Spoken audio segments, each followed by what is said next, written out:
मौलाया सल्ली वसल्लिम दाइमन अबदन अला हबीबिका खैरुल खल्क़ि कुल्लिहिम।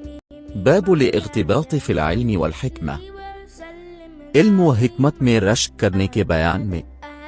वक़ाल उमर तफ़क़हू क़ब्ल अन तुसव्वदू, और उमर रज़ी अल्लाह अन्हु का इरशाद है कि सरदार बनने से पहले समझदार बनूं, यानी दीन का इल्म हासिल करो।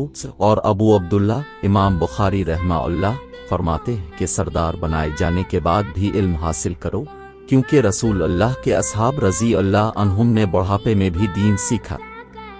हद्दसना अल-हुमैदी क़ाल हद्दसना सुफ़यान क़ाल हद्दसनी इस्माईल इब्न अबी खालिद अला गैरि मा हद्दसनाहु ज़ुहरी क़ाल समिअतु क़ैस इब्न अबी हाज़िम क़ाल समिअतु अब्दुल्लाह इब्न मसऊद क़ाल क़ाल लन्नबी सल्लल्लाहु अलैहि वसल्लम ला हसद इल्ला फ़ी इत्नतैन रजुल आताहु अल्लाहु मालन फसुल्लित अला हलकतिही फ़िल हक़्क़ व रजुल आताहु अल्लाह अल हिकमत फ़हुव यक़दी बिहा व युअल्लिमुहा।